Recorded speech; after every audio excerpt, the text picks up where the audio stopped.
la résistance a commencé. C'est la résistance populaire et c'est la résistance individuelle. Nous avons dit qu'il n'est pas question pour nous, qu'il n'a jamais été question pour nous de faire sécession territoriale. Ce qui nous importe, ce n'est pas de défendre des bâtiments, mais de faire en sorte que les troupes de Boumediene, qui se comportent en troupes d'occupation, n'aient aucun répit. La stratégie militaire que nous avons arrêtée, il n'est pas question de la dévoiler, mais elle est fondée sur la défense en profondeur.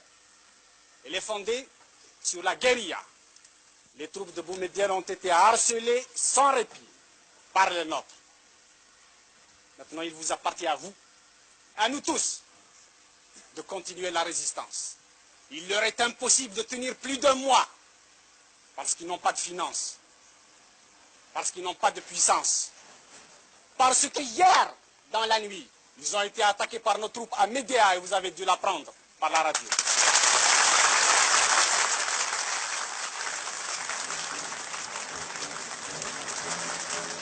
Et le colonel Sissadok, une figure légendaire, le plus ancien des officiers de l'armée de libération nationale, ne craint pas de parler très haut, malgré la clandestinité.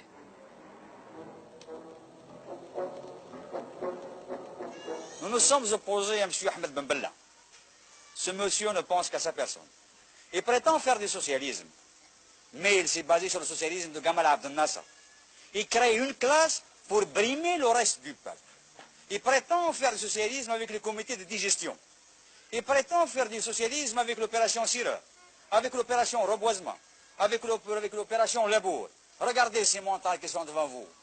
Les témoins les plus... Regardez s'ils sont labourés. Où il est l'opération Labour?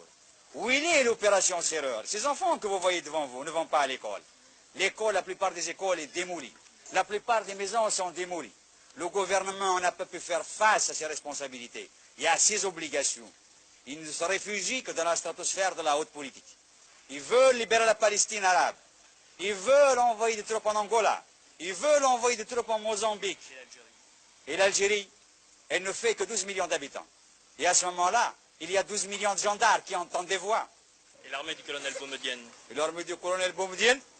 Le colonel Boumediene, ce que je peux dire de lui, c'est un petit intellectuel venant de la mosquée du Caire. Il a fait sa révolution au Maroc et à Tunis. Il rentre avec le canon, les canons, les divisions que le peuple qui a lutté ici a gagné pour casser avec les mêmes canons le reste de la population qui a libéré le pays.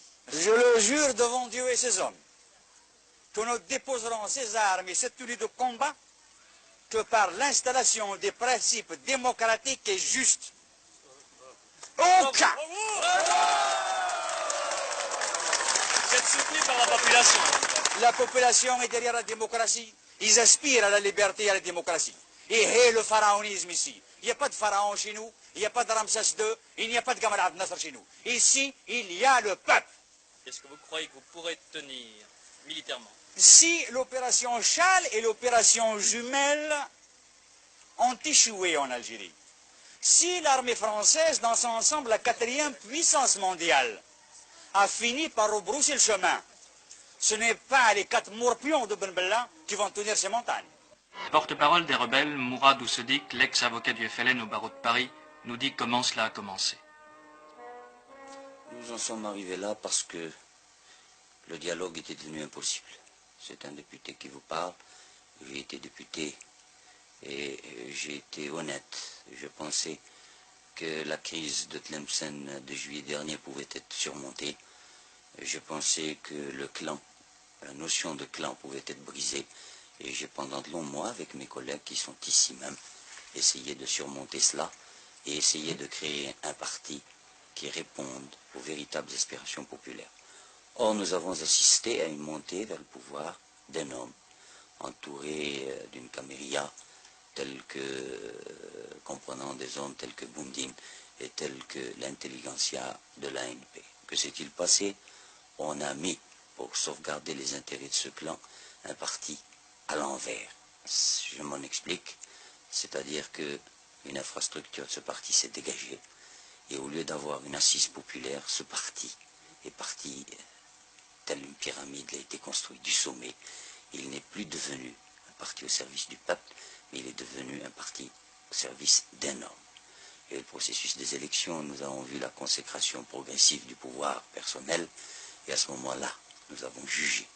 Nous qui n'avions plus notre place, nous qui n'avions pu entamer le dialogue, et cela pendant de longs mois d'efforts, qu'il était impossible d'agir autrement, tel que nous le faisons, et nous avons jugé cette action nécessaire après une longue consultation avec le peuple algérien. On parle de fait kabyle, de problème kabyle. Je n'ai pas à répondre à un argument qui me paraît une exploitation misérable en matière politique. Il suffit de savoir que l'Algérois s'est mis en mouvement 1 mois et demi avant la Kabylie. Est-ce que l'on peut parler de fête kabyle? Il suffit de savoir que des dizaines, et même maintenant des centaines d'arrestations ont été opérées sur tout le territoire national pour savoir qu'il ne s'agit pas d'un mouvement kabyle. Ces combats à la frontière marocaine, vous avez une position là-dessus? Nous avons une position qui ne peut pas prêter à équivoque.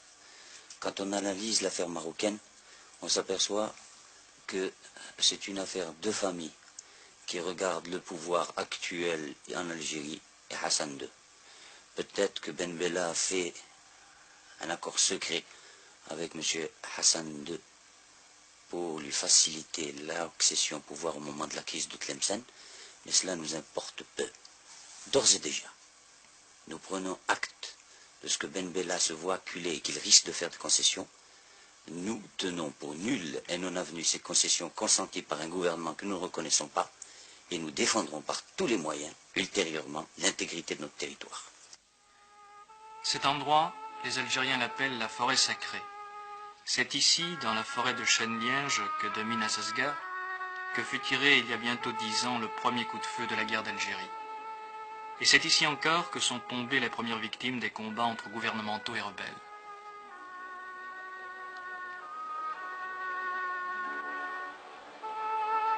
Il y avait cependant beaucoup de raisons pour que l'on ne reprenne pas les armes. Alors c'est la tombe de votre fils ici? Oui, c'est la tombe de mon fils, oui, mon fils. Il est mort quand et comment? Il est mort dans un buscade. Vous ne voulez plus qu'il y ait encore du sang? Oh, il y en a marre, 7 ans. 7 ans. Vous voyez pas, à l'âge de 20 ans, c'est le seul que j'ai. Alors plus de guerre? On ne voulait pas de guerre maintenant. Et si les troupes du colonel Boumedienne vous attaquent? Eh bien, on attaquerait en même temps. Alors ce sera la guerre. Ah oui, ce sera la guerre. Moi, je suis le premier à le prendre. À Alger aussi on s'engage. Des milliers de jeunes gens ont endossé en hâte la tenue léopard pour combattre, en principe, à la frontière marocaine. L'affaire marocaine a créé une diversion miraculeuse, unissant la population dans la même haine contre l'ennemi et faisant passer à l'arrière-plan les dissensions internes qui demeurent peut-être le vrai problème.